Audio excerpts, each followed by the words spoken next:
Hi everyone! Kumusta kayong lahat? Welcome na naman sa channel ko. 46 days na lang Pasko na. At sana din lahat kayo ay nasa mabuting kalagayan. Pero bago tayo magsimula, sa mga hindi pa nakapag-subscribe sa channel ko, please don't forget to subscribe to my channel and tap the notification bell para every time meron akong bagong update or upload, manonotify kayo.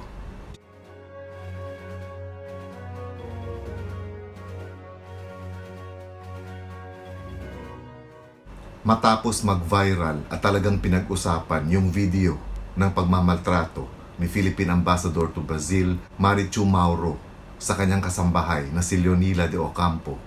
Kanina ay sinabi na ni Secretary Teddy Boy Locsin ng Department of Foreign Affairs na formal na lang sinampahan ng kaso si Marichu Mauro.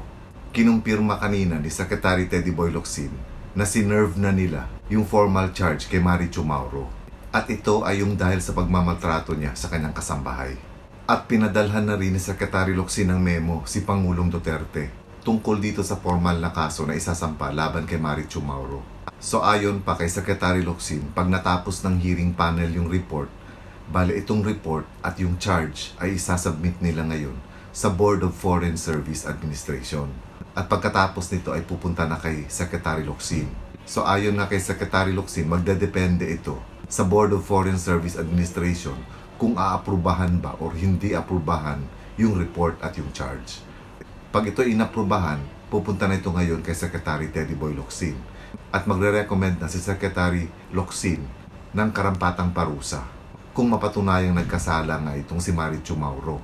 At pagkatapos ay ipapasa ni Secretary Locsin ito kay Pangulong Duterte para sa final decision. Dahil nga si Pangulong Duterte, siya yung nag-appoint kay Marichu Mauro.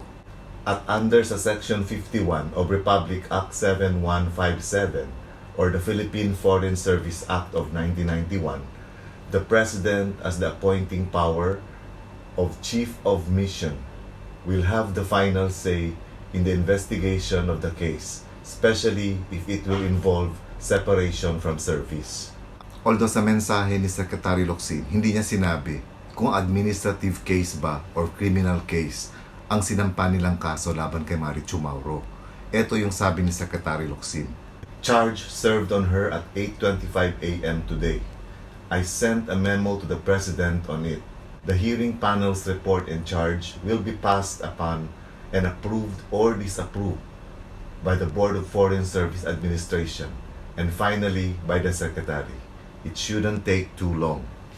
Kinumpirma na rin ng DOLE or ng Department of Labor and Employment na bumuo na ng fact-finding team ang Department of Foreign Affairs mula nang binigyan ng go signal ni Pangulong Duterte na imbestigahan itong kaso. Pag sinabi kasi nating formal charge, ibig sabihin nito, isinerve na or inihatid na sa akusado yung kaso. Kumbaga para ipaalam sa kanya na may kaso siya.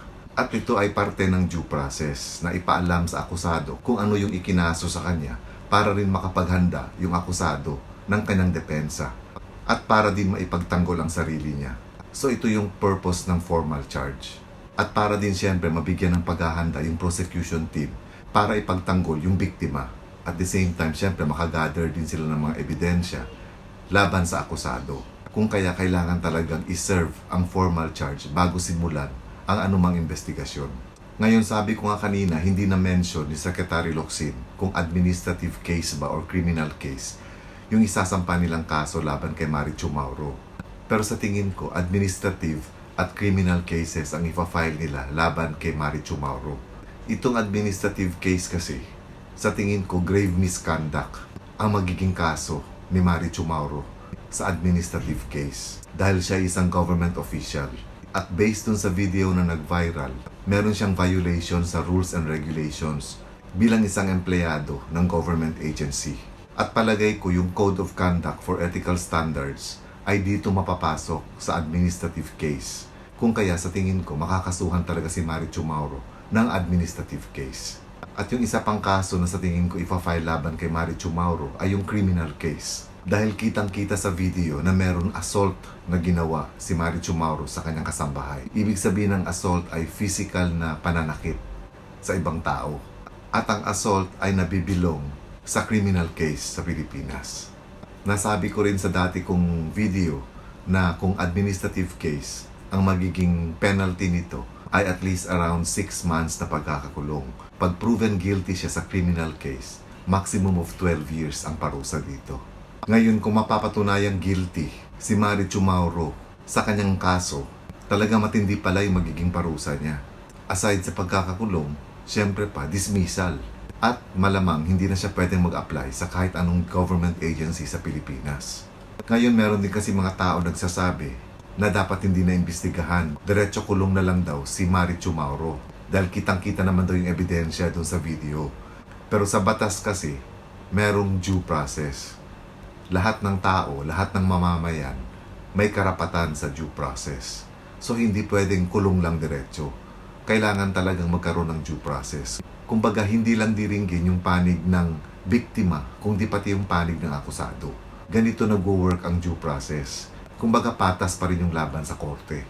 Kaya kahit sa tingin ng ibang tao ay sapat na nakatibayan yung video na kung saan ay talagang kitang-kita kung paano niya minamaltrato yung kanyang kasambahay, ay hindi pa rin pwedeng ikulong siya diretso. Kailangan pa rin ito dinggin sa korte. At hanggat hindi pa nahatulan si Marichu Mauro, she is still presumed innocent hanggat wala pang hatol. Pero nagbitaw na kasi dati rin ng salita si Secretary Locsin nung lumabas yung video na kung saan ay minamaltrato nga niya yung kanyang kasambahay. Ang sabi ni Secretary Locsin, mananagot si Marichu Mauro sa batas. Ngayon, meron din kasi mga grupo na sumusuporta kay Marichu Mauro at meron din mga OFWs, mga grupo ng OFWs aside dun sa mga retired ambassadors na kung saan ay talagang sinasabi nila na todo suporta sila kay Marichu Mauro. Karamihan ng mga grupo ng mga OFWs na ito ay nasa Italy, na kung saan ay 4 na taon nagsilbi si Marichu Mauro. At sinasabi nga ng mga grupong ito na mabuting tao si Marichu Mauro at marami siyang naibigay na tulong sa mga OFWs, particularly nung ma-assign siya sa Italy. At sinasabi nga nila na hindi makikita yung karakter ng isang tao sa isang pagkakamali lang.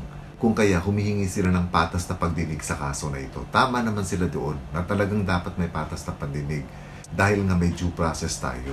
Pero para sa akin, hindi nila dapat kinokonek yung pagiging ambassador niya sa pag-uugali niya sa loob ng pamamahay niya. Lalo na sa pagtatrato niya sa kanyang kasambahay.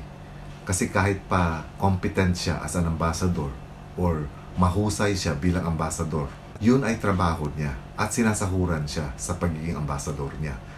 At ang sahod niya ay galing sa taong bayan. Pero yung pag-uugali niya sa loob ng pamamahay niya, na kung saan ay talagang sinasaktan niya pala ng paulit-ulit yung kanyang kasambahay, ibang usapan yun. Walang koneksyon nito sa kanyang pagiging ambasador. Kasi kahit hindi siya ambasador, kung ganito yung pagtatrato niya sa kanyang kasambahay, ay pwede pa rin talaga siyang kasuhan. Ang kaso nga lang, nagiging matindi yung kay Marichu Mauro dahil mataas yung posisyon niya sa ating gobyerno. At yung posisyon niya na ambasador ay dapat tagapagtanggol siya ng mga OFWs. At yung kasambahay, kahit pa sabihin natin na undocumented OFW dahil hindi miyembro ng POEA o ng OWA, itong si Leonila de Ocampo. The fact na nasa ibang bansa yung kasambahay na kasama niya sa Brazil, ay dapat pinoprotektahan niya ito.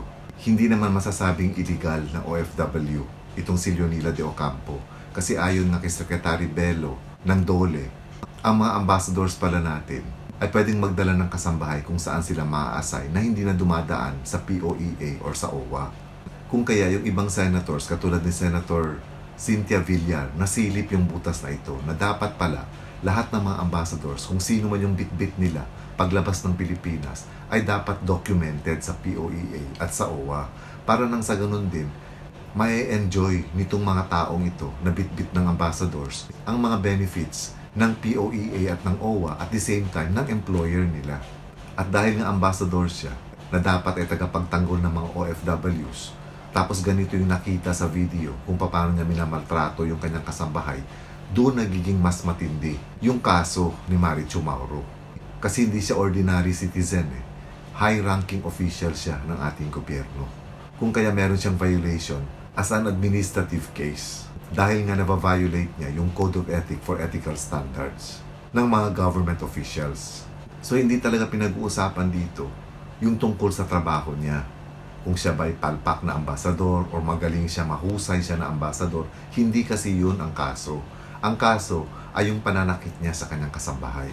So kahit pag-aano man kaganda yung record niya bilang ambassador, walang merit sa kaso yun. Kumbaga, walang puntos, hindi makakapuntos yun. Dahil ang kaso nga niya ay yung pagmamaltrato niya sa kanyang kasambahay. Kumbaga, kung totoo man itong sinasabi ng mga OFW sa Italy, kung gaano siya kahusay bilang ambassador nila dati doon, ay parang nasayang lang dahil sa pagkakamali na nahuli siya sa video kung paano niya sinasaktan yung kanyang kasambahay. Sabi nga nila, ang totoong karakter ng isang tao ay malalaman kung paano siya nakikipag-deal or paano siya nakikipaghalubilo, hindi sa mga kalebel niya or hindi sa mga nakatataas sa kanya, kung hindi paano siya nakikihalubilo sa mga taong maliliit at mas mababa sa kanya. Ngayon, kaya siguro maganda yung sinasabi ng mga OFW sa Italy tungkol kay Marichu Mauro, ay syempre hindi naman pwedeng magpakita ng kagaspangan ng ugali si Marichu Mauro sa harap nila, di ba? Dahil pag nagkataon, mas malaki yung magiging kaso niya. At hindi rin tama para sa akin na ipilit nila yung pagiging mahusay niya na ambassador. Dahil kawawa naman yung kasambahay na minaltrato niya ng paulit-ulit. At ilang buwan naganap yun from March to October, yung CCTV. Ganong katagal niyang minamaltrato yung kanyang kasambahay. At ito yung hustisya na hinihingi natin. Hindi yung tungkol sa pagiging ambassador niya. Kung hindi, yung pag-uugali niya bilang tao. Meron din mga nagsasabi na kaya daw siguro nagkakaganon yung ambassador ay dahil stress na rin dahil sa pandemya. Sino ba naman ang hindi stress? Lahat ng tao ngayon sa mundo ay stress. 'Di ba? At hindi rason yun para ibunton mo yung stress mo sa iyong kasambahay. Kaya kung totoo man na mahusay siya bilang isang ambassador, kumbaga nabaliwala lahat ang mga yun.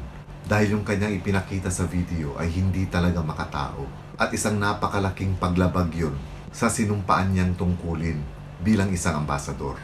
So sa mensahe nga ni Secretary Locsin, sinasabi niya, "This won't take too long." Ibig sabihin, mabilis lang itong kasong ito. Dahil siguro sapat na rin yung ebidensya sa CCTV. So parang formality na lang siguro ito. Dahil nga may due process, di ba? At para din sa akin, dapat rin talaga siyang managot para hindi siya tularan. At syempre pa, hindi rin maganda pakinggan na isang presidential appointee ang gumagawa ng ganito. Malaki rin ang tiwala ko kay Secretary Teddy Boy Locsin ng Department of Foreign Affairs na hindi niya pababayaan ang kasong ito. Lalo pat maraming nagbabantay sa kasong ito. Hindi lang mga netizens, kundi kasama yung mga senators, mga congressmen. Lahat sila ay aware tungkol sa kaso ni Marichu Mauro. Kaya laking pasalamat din talaga natin na may CCTV na nakunan kung paano niya minamaltrato yung kanyang kasambahay. Dahil kung hindi, hindi ito lalabas. At kawawa yung biktima na si Leonida de Ocampo na hindi siya mabibigyan ng hustisya sa pagmamaltrato sa kanya. So that's it for now mga kaibigan. Sa tingin ko, lalabas na rin yung statement ng kasambahay tungkol sa pagmamaltrato sa kanya. At 15 days ang binigay ni Pangulong Duterte para matapos itong investigasyon. So pag nagkataon, hindi magiging masaya talaga yung Pasko ni Marichu Mauro. Well, ganun talaga kasi. Kung meron ka talagang ginawang mali, dapat mo talaga itong panagutan. So again, thank you for watching.